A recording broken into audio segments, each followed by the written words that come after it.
Ciao, benvenuti su Storie di Tradimento. Prima di iniziare, sarebbe molto apprezzato se vi iscriveste al mio canale, metteste mi piace al video e lasciaste un commento qui sotto.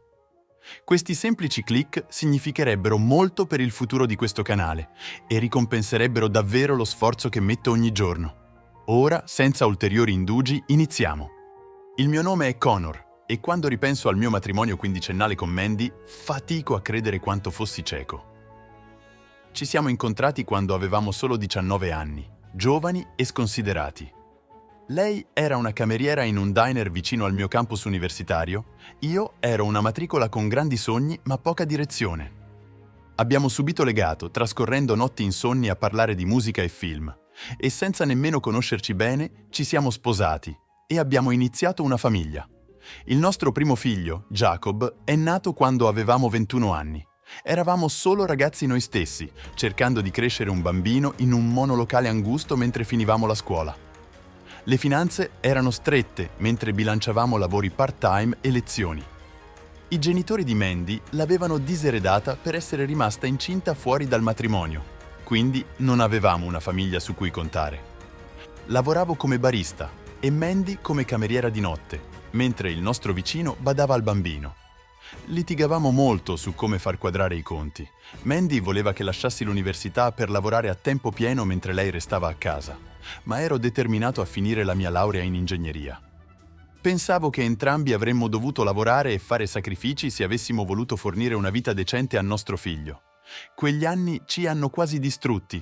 Se non fosse stato per il nostro amore per Jacob, non so se ce l'avremmo fatta. Quando è nata nostra figlia Wendy, avevamo 25 anni. E avevamo trovato un compromesso difficile. Avevo finalmente finito gli studi e ottenuto un lavoro di livello iniziale in una impresa edile. Mandy continuava a fare la cameriera part-time per le ore flessibili e un po' di contanti extra. Avevamo comprato una piccola casa in campagna, entusiasti di avere finalmente spazio nel cortile per i bambini. Quei primi anni erano pieni di caos, ma anche di gioia. Lavoravo molte ore come responsabile di cantiere junior, partendo spesso prima dell'alba per cantieri lontani. Tesoravo i fine settimana, passando i sabati soleggiati nel cortile a calciare il pallone con Jacob e a spingere Wendy sull'altalena. La domenica andavamo allo zoo o al museo dai bambini, creando ricordi come famiglia. Quando tornavo a casa dal lavoro ero esausto. Mandy aveva la cena pronta, ma a volte andavo direttamente a letto dopo, stanco per essere stato in piedi tutto il giorno a urlare agli appaltatori e a risolvere problemi nei cantieri. Mandy cominciò a far capire che voleva tornare a scuola per studiare design di interni, ma non potevamo permetterci un asilo nido a tempo pieno. Le dissi di aspettare ancora qualche anno, fino a quando i bambini fossero stati entrambi a scuola. Pensavo che ce l'avremmo fatta. I bambini erano felici e in salute. E Mandy ed io ci eravamo sistemati in una routine confortevole, almeno così pensavo. Guardando indietro ora, posso vedere che i segni c'erano tutti. Quando i bambini hanno raggiunto l'età scolare e Mandy ha iniziato a prendere alcune lezioni, ha iniziato a tornare a casa sempre più tardi. Diceva che erano lavori di gruppo, ma quando chiamavo la scuola nessuno aveva sentito parlare di lezioni serali. Quando le ho chiesto di vedere il suo programma di studi, si è difesa e mi ha accusato di essere controllante. Mandy ha iniziato anche a uscire di più, sostenendo che erano solo serate tra mamme per vino e sfoghi. A volte non tornava a casa fino a mezzanotte o più tardi. Quando mi lamentavo che doveva alzarsi per mettere i bambini sullo scuolabus, mi accusava di soffocarla. Ho fatto un passo indietro, volendo essere di supporto e non il cattivo della situazione. Pensavo che si annoiasse a lavorare tutto il tempo o a guardare i bambini quando non lavorava e avesse bisogno di sfogarsi di tanto in tanto. Man mano che i bambini crescevano, le crepe nel nostro matrimonio diventavano canyon. Mandy continuava a prendere lezioni serali a caso, ma non sembrava più interessata al design ed interni. Trascorrevamo raramente del tempo insieme e, quando lo facevamo, finivamo per litigare su soldi o logistica per la cura dei bambini. Lei usciva con amiche single, andava nei club e tornava a casa puzzando di alcol e fumo di sigaretta. Anche io ho iniziato a fumare, acquisendo l'abitudine a causa dello stress infinito delle emergenze nei cantieri. Dormivamo in camere separate e C evitavamo il più possibile. Mi sono immerso nel lavoro, pensando che se solo fossi diventato supervisore avrei potuto appianare le cose. Mandy continuava ad uscire sempre di più, non tornando a casa fino al mattino presto alcune notti. Ho cercato di proteggere i bambini il più possibile, ma so che Jacob e Wendy percepivano la tensione che ribolliva sotto la superficie. Finalmente, una notte, tutto è esploso. Mandy non è tornata a casa per niente. Sono rimasto sveglio fino a quando il sole non è sorto, con rabbia e terrore che mi tormentavano. Verso le 5 del mattino è finalmente rientrata, puzzando di alcol e con il trucco tutto sbavato sul viso. Quando le ho chiesto dove fosse stata, è scoppiata a ridere.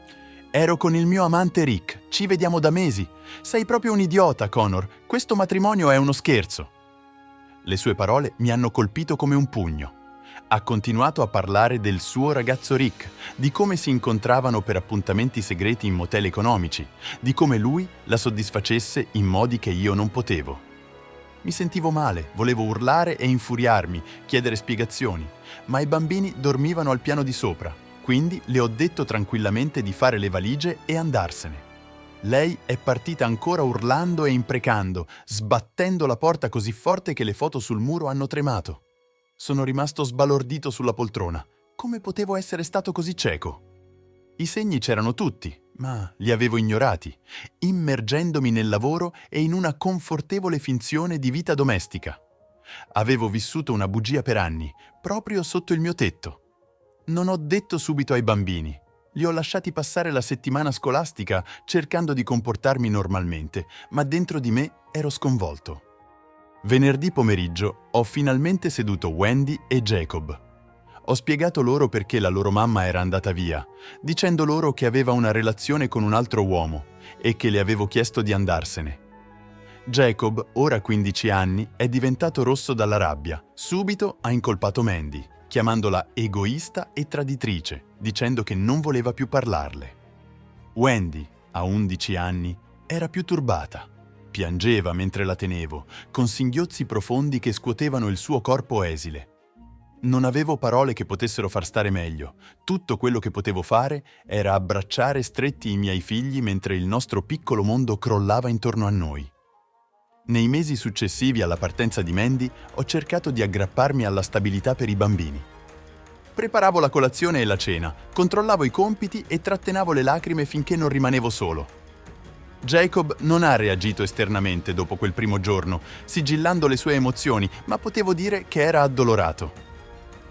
Wendy rimase ritirata e piangente ogni volta che Mandy chiamava cercando di spiegarsi o quando i bambini rifiutavano di parlarle. Anche io ho smesso di rispondere alle sue chiamate. Non c'era più nulla da dire. Le procedure di divorzio sono state quasi anticlimatiche dopo la bomba che aveva distrutto la nostra famiglia. Mandy ha provato ogni manipolazione possibile, ma era troppo tardi. Mi accusava dicendo che avevo ignorato le sue esigenze. Sosteneva di essere stata spinta tra le braccia di un altro uomo per via del mio essere noioso e non di supporto. In un certo punto ha persino provato a dire che il nostro matrimonio era fallito a causa della mancanza di intimità dopo la nascita dei bambini. Ha cercato di mettere Wendy e Jacob contro di me, raccontando loro bugie su quanto fossi controllante. Nessuna delle sue manipolazioni ha funzionato. Una volta che conoscevo la verità, ho visto i suoi schemi per quello che erano. Disperati tentativi di una donna non disposta a prendersi la responsabilità delle sue scelte distruttive. In tribunale, Mandy ha tentato nuovamente di incolpare me per tutto il suo comportamento infedele e negligente, ma ora avevo le prove sotto forma di email e ricevute dei suoi soggiorni segreti in hotel, fatture della carta di credito per ristoranti e vacanze che aveva fatto con il suo amante. Ho presentato le prove con calma, anche se dentro di me tremavo di rabbia per l'ingiustizia di tutto ciò. Mandy è scoppiata a piangere, supplicando, ma era troppo tardi per tutto questo. Alla fine, il giudice ha chiaramente visto lei per quello che era, una moglie infedele e una madre assente. Jacob ha scelto di stare con me piuttosto che con sua madre, ma non sono riuscito ad ottenere la custodia primaria di Wendy. Aveva solo 11 anni all'epoca e siamo andati in custodia condivisa 50-50. Quel capitolo doloroso si è chiuso oltre un anno fa. I bambini ed io abbiamo lentamente iniziato a guarire.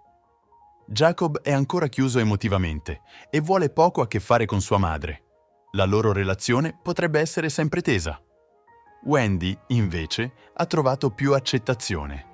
Una volta superato lo shock iniziale e il dolore, ha capito che aveva ancora bisogno di sua madre nella sua vita a un certo livello. A volte andavano a mangiare fuori o a fare shopping insieme. So che la gentilezza di Wendy sarà un dono nel riparare quel legame spezzato e io la sosterrò, qualunque cosa succeda, proprio come ho sostenuto entrambi i bambini in questo dramma che ha cambiato la loro vita. Per quanto riguarda me, l'ultimo anno è stato dedicato alla ricostruzione di me stesso, alla mia relazione con i miei figli, al mio senso del mondo. Per oltre un decennio ho creduto in una cosa, quando la verità era molto più dolorosa. Una tale massiccia inganno può corroderne le fondamenta, ma ho anche trovato fonti inaspettate di speranza e gioia dove meno me l'aspettavo. Il suo nome è Marlene. L'ho incontrata 6 mesi fa, in un nuovo progetto di costruzione per condomini di lusso nel centro città. Marlene è un agente immobiliare, a volte assunta per arredare e allestire le unità modello. Sono stato subito colpito dalla sua mente vivace e dallo spirito gentile, così diverso dal tumulto a cui ero abituato a casa. Abbiamo iniziato a trascorrere le nostre pause caffè insieme, chiacchierando di vita e lavoro, poi un drink dopo il lavoro si è trasformato in una cena e, prima che me ne rendessi conto, passavamo ogni momento libero insieme. Non c'è stato un momento fulminante di innamoramento, solo un calore costante e una sensazione di giustezza, come se avessi trovato un pezzo mancante che non sapevo fosse perso. La sua presenza mi calmava, la sua risata curava qualcosa.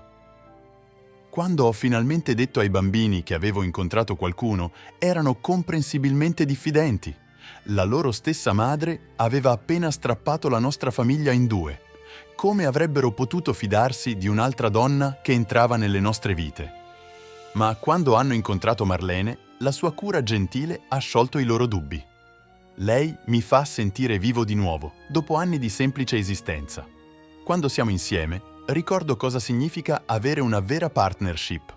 Sapere che qualcuno ti copre le spalle, sostiene i tuoi sogni, vuole condividere il viaggio.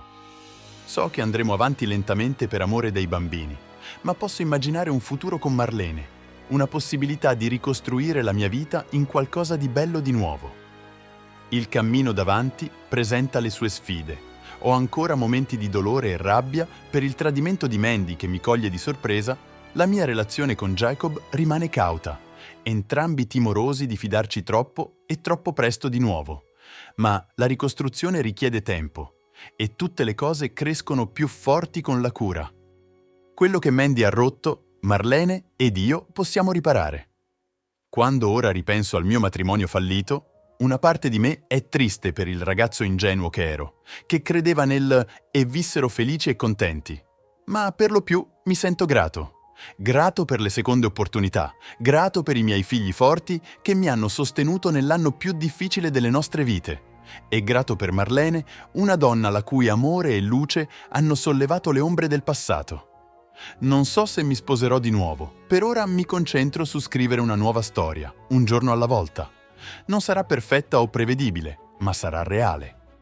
Il mio matrimonio con Mandy mi ha quasi spezzato, ma ora la mia vita è piena di speranza ancora una volta. La saggezza guadagnata a caro prezzo ha un modo di illuminare il tuo cammino, aiutandoti a andare avanti e, mentre il futuro è incerto, guardo avanti con un cuore aperto, determinato ad apprezzare ogni momento. Grazie per aver ascoltato la mia storia. Alla prossima!